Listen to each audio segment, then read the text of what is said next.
दोस्तों, हर बार की तरह इस बार भी मैं आप सबके बीच एक फिर से रूह को दहला देने वाली एक भूतिया कहानी, एक हॉरर स्टोरी लेकर आया हूँ।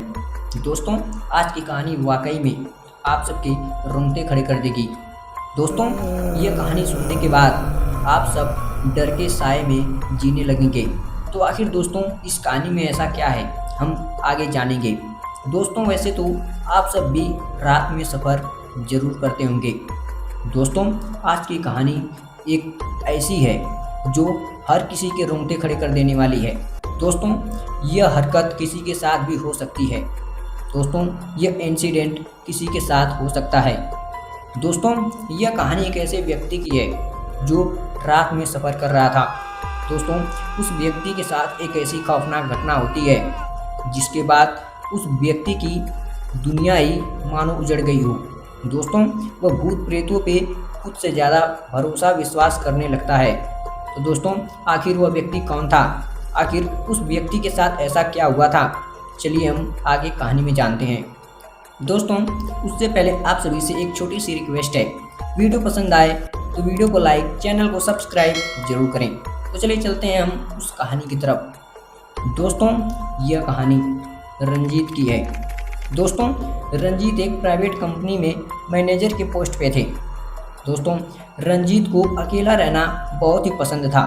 वह ज़्यादा किसी से बातें नहीं किया करते थे और वह अकेले रहने के साथ साथ उनका रूम, उनका घर एक ऐसी जगह पे था जो शहर से काफ़ी दूर था। दोस्तों, वह शहर से दूर एक सुनसान इलाके में रहा करते थे और उस घर में अकेला रहा करते थे। दोस्तों, चलिए हम जानते हैं आखिर रंजीत के साथ क्या हुआ। दोस्तों, एक दिन की बात है। रंजीत देर रात घर वापस लौट रहे थे। कंपनी में कुछ ऐसा काम आ गया था जिसकी वजह से रंजीत को कंपनी में ही लेट हो चुका था। दोस्तों, अब रंजीत अपनी बाइक को स्पीड में बढ़ाते हुए जल्दी घर पहुंचने के लिए निकल चुके। दोस्तों, रास्ता काफ़ी दूर था, इसलिए रंजीत को जल्दी घर पहुंचना था। दोस्तों, रंजीत अपने में मग्न अपनी बाइक को चलाते हुए जा रहे थे। तभी रंजीत के सामने एक लड़की दिखाई देती है जो हाथ देकर लिफ्ट मांगने का इशारा कर रही थी। दोस्तों, अब क्या, रंजीत जी अपनी बाइक को रोक देते हैं और उस लड़की के सामने खड़ा हो जाते हैं। दोस्तों, एक मीठी, एक मधुर सी आवाज़ में वह लड़की बोलती है, मुझे आगे वाले गांव तक जाना है, कृपया करके आप मुझे आगे वाले गांव तक छोड़ दीजिए। दोस्तों, उसका चेहरा इतना खूबसूरत था कि कोई भी उसकी तरफ आकर्षित हो सकता था। दोस्तों, वह बहुत ही खूबसूरत थी। दोस्तों, उसकी आंखें, उसके होठ और उसके बिखरे हुए बाल। दोस्तों, रंजीत उस पर फिदा हो गए। दोस्तों, रंजीत की नज़र उस लड़की से हट ही नहीं रही थी। और दोस्तों, रंजीत को यह नहीं पता था कि वह एक छलावा है। दोस्तों, वह एक चुड़ैल है, वह एक साया है। दोस्तों, रंजीत उसकी आंखों में खो गए थे। तभी वह लड़की एक बार फिर से बोली, आप सुन रहे हैं, मुझे आगे गांव तक जाना है। तभी रंजीत की जैसे मानो रंजीत नींद में खो गए थे। दोस्तों, तभी रंजीत जी, हाँ हाँ क्यों नहीं, मैं आपको छोड़ देता हूँ, चलिए। दोस्तों, वह लड़की रंजीत जी के बाइक पर पीछे बैठ जाती है। अब रंजीत जी अपनी बाइक को चलाते हुए अपने में मग्न चले जा रहे थे।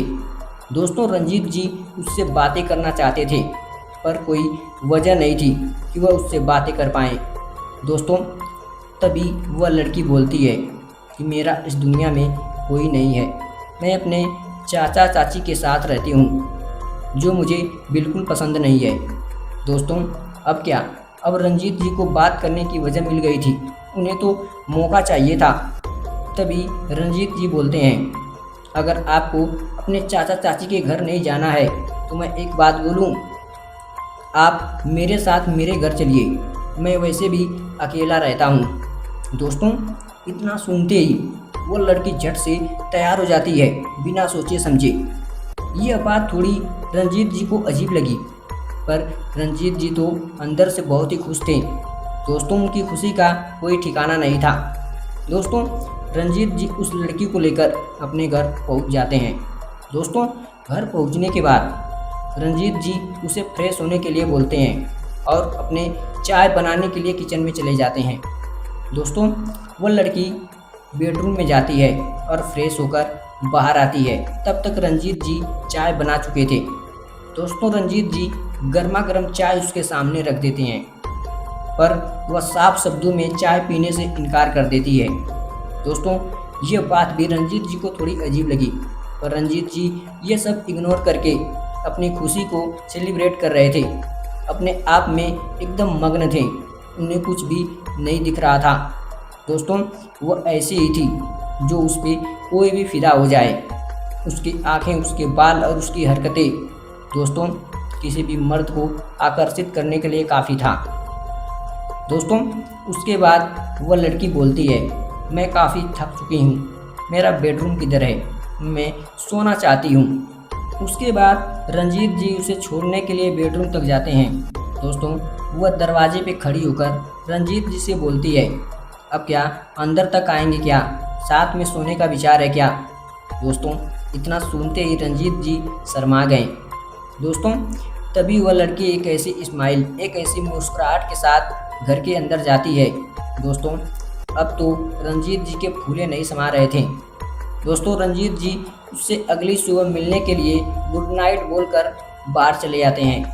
दोस्तों, अब अंदर से वह लड़की दरवाज़ा बंद कर लेती है और रंजीत जी भी अपने बेडरूम में जाकर सो जाते हैं। दोस्तों, पर आगे जो होने वाला था वह रंजीत जी कभी नहीं सोचे थे।